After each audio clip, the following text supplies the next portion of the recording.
இன்றைக்கி என்ன பார்க்க போகிறோம் அப்படின்னா தமிழ்நாட்டின் சமூக சீர்திருத்தவாதிகளை தான் பார்க்க போகிறோம். என்ன பார்க்க போகிறோம்? தமிழ்நாட்டோட சமூக சீர்திருத்தவாதிகளை பார்க்க போகிறோம். ஃபஸ்ட்டே ராமலிங்க அடிகளாரை பற்றி கொடுத்துருக்காங்க. 1865 சமரச வேத சன்மார்க்க சங்கத்தை நிறுவியிருக்காரு. தென்னிந்தியாவில் 1866 பஞ்சம் ஏற்பட்டிருக்கு. வள்ளலார் என்ன பண்ணியிருக்காரு அப்படின்னா திருவருட்பா அப்படின்னு ஒரு இயற்றியுள்ளார். ஒரு தொகுப்பை இயற்றியுள்ளார். திருவருட்பாங்கிற ஒரு தொகுப்பை இயற்றியுள்ளார். 1867 மக்களின் பசியை போக்குறதுக்காக வள்ளலார் அன்னதான அமைப்பை வடலூரில் நிறுவியிருக்காரு வள்ளலார். அடுத்து பாருங்க, அடுத்த நபர் வைகுந்த சுவாமிகளை பற்றி சொல்லியிருக்காங்க. வைகுந்த சுவாமிகள் அப்படின்னா முடிசூடும் பெருமாள் அவர் பேர். அவர் சமத்துவ சமாஜம் என்னும் இயக்கத்தை நிறுவியிருக்காரு. வைகுந்த சுவாமிகள் நூல் அகில திரட்டு அப்படிங்கிறது தான் அவருடைய தொகுப்பு நூல்.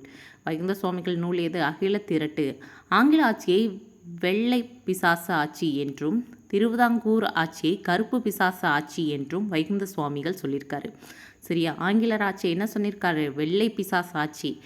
திருவிதாங்கூர் அந்த கேரளா சமஸ்தானத்தில் இருந்துச்சுல, திருவிதாங்கூர் ஆட்சியை கருப்பு பிசாசு ஆட்சி அப்படின்னு வைகுந்த சுவாமிகள் சொல்லியிருக்காரு. அத்வைந்த ஆனந்த சபா என்னும் அமைப்பை நிறுவியவர் யார் அப்படின்னா அயோத்திதாசர். சரியா? அத்வைந்த ஆனந்த சபா அப்படிங்கிற ஒரு அமைப்பை நிறுவியவர் யார்? அயோத்திதாசர். சென்னையில் சாக்கிய பௌத்த சங்கம் 1898. இந்த பக்கமும் 8, அந்த பக்கமும் 8. சரியா? 1098 சென்னையில் சாக்கிய பௌத்த சங்கம் 1898 அமைப்பை யார்? அயோத்திதாசர் தான் நிறுவியிருக்காரு. அத்வைந்த சபாவை நிறுவனது அயோத்திதாசர். சென்னையில் சாக்கிய பௌத்த சங்கத்தை 1898 நிறுவனது அயோத்திதாசர். 1882 திராவிட கழகம் என்னும் அமைப்பை நிறுவியர் அயோத்திதாசர், ஜான் திரவியம். சரியா? 1882 திராவிட கழகம் என்னும் அமைப்பை அயோத்திதாசர் மற்றும் ஜான் திரவியம் 2 பேர் சேர்ந்து தான் 1882 திராவிட கழகத்தை நிறுவனாங்க. 1885 திராவிட பாண்டியன் என்னும் இதழை தொடங்கியவர் யார்? அயோத்திதாசர் தான். 1885. சரியா? அடுத்து பாருங்க, அயோத்திதாசர் 1891 திராவிட மகாஜன சபை நிறுவி முதல் மாநாட்டை நீலகிரியில் நடத்தினார். சரியா? நீலகிரியில் உள்ள பொண்ணை தான் அயோத்திதாசர் கல்யாணம் பண்ணிக்கிறவார். அதனால் திராவிட மகாஜன சபை 1891 முதல் மாநாட்டை, அந்த திராவிட மகாஜன சபையோட முதல் மாநாட்டை நீலகிரியில் நடத்துவார். யார்? அயோத்திதாச பண்டிதர். சரியா? அடுத்து பாருங்கள், 1907 ஒரு பைசா தமிழன் என்ற பெயரில் வாரப்பத்திரிகை தொடங்கியவர் யார் அப்படின்னா வேறு யாரும் இல்லை, அயோத்திதாசர் தான். ஒரு பைசா தமிழன் என்ற வாரப்பத்திரிகை தொடங்கியவர் அயோத்திதாசர். திரும்ப அப்படியே ஒரு ஷார்ட் வியூ பார்த்துக்கலாம். ராமலிங்க அடிகள் தான் ஃபஸ்ட்டு நம்பர். சரியா? ஃபஸ்ட்டு நம்பர் யாரை பற்றி பேசியிருக்காங்க? ராமலிங்க அடிகளை பற்றி பேசியிருக்காங்க. ஃபஸ்ட்டு நம்பர் யாருன்னா ராமலிங்க அடிகளை பற்றி பேசியிருக்காங்க.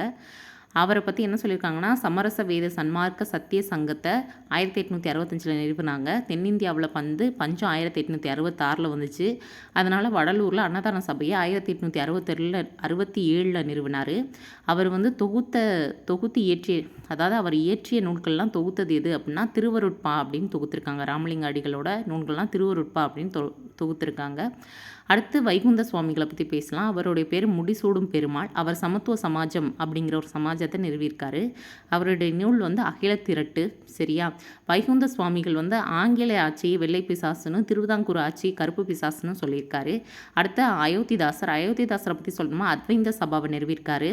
சென்னை சாக்கிய பௌத்த சங்கம் 1898 அயோத்திதாசர் நிறுவியிருக்காரு. அப்புறம் 1882 திராவிட கழகம் என்னும் அமைப்பை அயோத்திதாசரும் ஜான் திரவியமும் நிறுவியிருக்காங்க. அதுக்கப்புறம் 85 3 வருஷத்துக்கு அப்புறம் 1885 பாண்டியன் என்னும் இதழையும் தொடங்கியிருக்காங்க.